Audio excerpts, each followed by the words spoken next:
오늘은 한국 시장 전반적인 어떤 문제에 대해서 한번 짚어보려고 해요. 가장 큰 문제는 뭐냐면 거품이 많이 껴있다라는 거예요. 거품이요. 그래서 금요일 날 이제 거래대금 상위 종목들 몇 개를 가져와 봤는데요. 일단은 DS 단석입니다. DS 단석. DS 단석을 보시면은 이제 작년까지는 괜찮았어요. 네. 순이익이 뭐 400억 가까이 났으니까 한 뭐 4천억에서 6천억까지는 뭐 잡아줄 수 있는 그런 기업이죠. 근데 올해를 보면은 올해는 좀 이상해요. 뭐 4분기에 그 실적이 한꺼번에 들어오는지는 모르겠는데 아무튼 그 작년에 비해서 너무 턱없이 낮은 그런 이제 순이익이고, 그런데도 불구하고 무상증자를 했어요. 아마 한 주당 2주씩 줬으니까 예, 주가는 아마 3분의 1로 갔다라고 치면은 어 그렇죠. 그 말이 맞을 거예요. 2주를 줬죠. 무상증자를 보시면 예,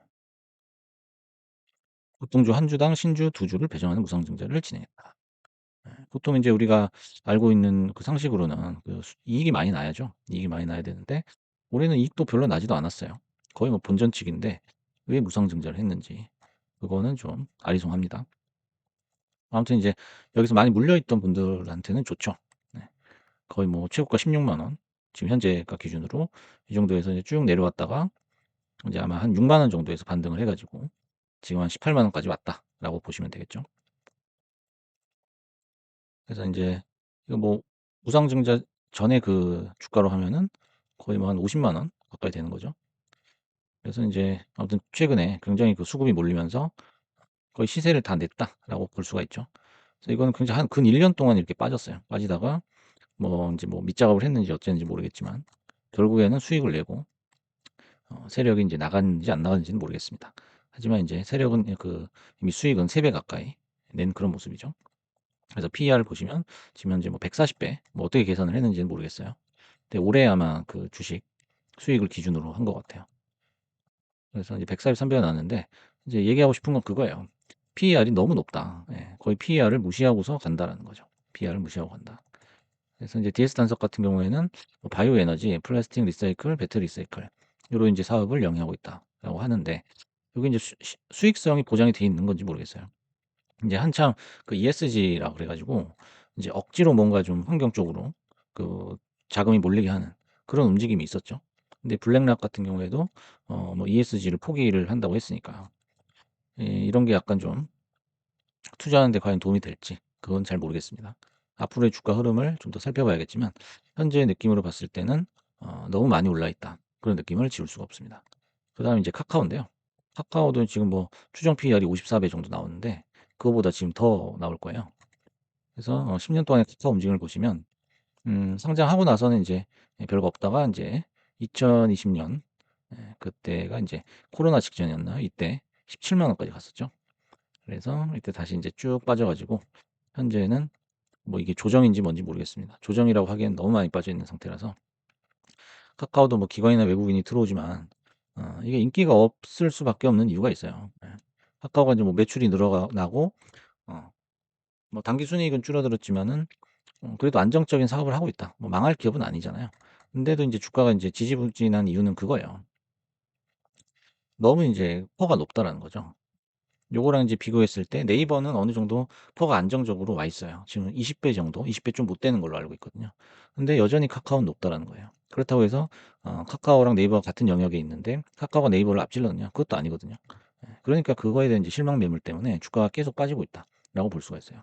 예. 그 와중에도 기관은 뭐 매집하면서 매수 의견을 때리고 있는데 기관을 따라갈 필요는 없죠.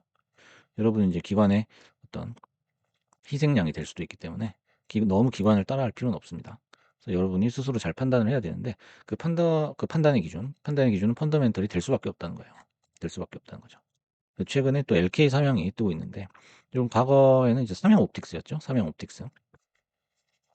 삼양 옵틱스고 이제 배당도 주는 그런 기업이었습니다. 그래서 어느 정도 뭐 안정적이다라고 봤는데 매출도 줄고 있고 그다음에 뭐 실적 같은 게 그냥 뭐 변변치 않습니다. 예. 돈을 버는지 뭐 본전을 치는지도 모르겠고요. 그래서 인제 뭐 최근에 뉴스에 스페이스 X랑 엮여 가지고 테마성으로 지금 뜨고 있는데 일본 이렇게 보시면은 요 앞에도 시세가 한두 번 피뢰침이 있는데 한 6번 정도 시세가 났거든요. 이건 전형적인 테마주예요. 예. 테마주고 그 작전 세력들이 핸들링하기가 좋죠. 워낙 시가총액이 낮기 때문에. 그래서 뭐 3년 동안 보시면은 갑자기 말도 안 되게 그 집값으로 솟아버린단 말이에요. 예전에는 뭐 인제 어느 정도 주가가 유지가 됐지만 1,000 원대까지 빠진 다음에 여기서 인제 세력들이 들어오는 거죠. 세력들이 들어오는 구간은 인제 이 정도겠죠. 세력들은 인제 뭐 1-2주 모으는 게 아니기 때문에 굉장히 오랜 시간 동안 공을 들입니다.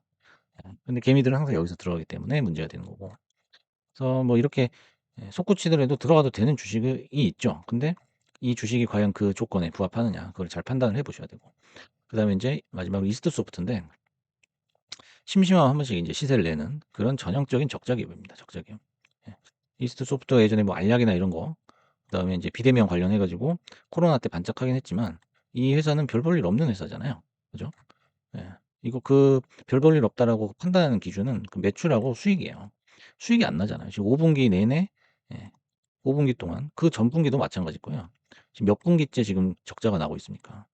얼마나 뭐 대단한 연구를 하고 있길래 이런 적자를 내는지 모르겠지만 맨날 뭐 AI다 뭐다 해 가지고 한 번씩 뭐 1,000억 가까이 이렇게 1,000억 넘게 거래되게 몰려 가지고 그냥 도박장이에요, 도박장. 이게 무슨 뭐 대단한 기술이 있는지 없는지 모르겠습니다, 저는. 그냥 뭐 뉴스 때리면 올라가는 거예요. 운 좋게 뭐 먹으면 먹는 거고 또 이런 데 들어가면은 물리고 하는 그 전형적인 주식이죠, 이것도 이스트소프트. 그래서 시총이 뭐 늘어나지가 않아요. 한 10년 동안 이렇게 보면 이게 상장한 지 꽤 오래됐거든요, 이스트소프트. 근데 주가가 이렇게 막 피레침식으로 오르지 이게 우상향한다는 느낌은 없잖아요. 항상 제자리예요, 제자리. 제자리로 돌아와요. 그러니까 항상 올라갔을 때 꼭지에 잡으면은 항상 물리는 그런 주식이에요. 그러니까 물려도 물을 탈 수 있냐? 물 타기가 쉽지가 않죠. 매번 적자가 나는데 어떻게 물을 타냐 이거예요. 반면에 인제 인기 검색 종목 보시면은 뭐 하나 에어로스페이스라든지 네이버라든지 그런 기업들은 견실하다고 볼 수 있어요. 대한항공도 구조지만 1 조를 벌잖아요. 1조 넘게 벌잖아요. 예. 그러니까 시총이 뭐 구조가 되든 구조를 넘든 10 조가 되든 크게 문제는 없어요. 크게 문제는 없어요. 그래서 여러분들이 이런 옥석을 좀 잘 가리셔야 된다. 이런 생각을 좀 해 보거든요.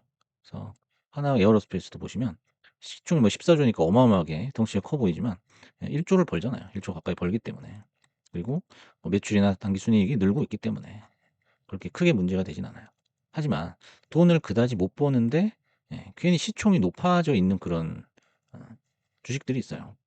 또는 인제 시총이 그렇게 높진 않은데 돈을 못 버는 주식들이에요. 그런 주식들도 인제 경계를 해야 된다라는 거죠. 그래서 인제 드리고 싶은 말씀은 요런 인제 주식이나 요런 트레이딩의 경향이 인제 많아질수록 우리 증시에 대한 실망감은 높아질 수밖에 없다라는 거죠.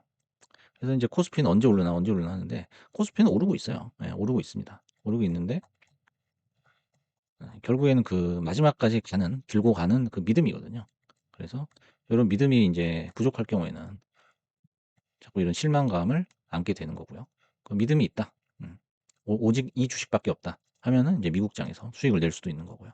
그래서 인제 개인의 생각 차이라고 생각은 들지만은 아무튼 이렇게 퍼가 이렇게 부풀려지거나 하는 거는 별로 좋지 않은 현상이다. 요렇게 말씀을 드리고 싶습니다.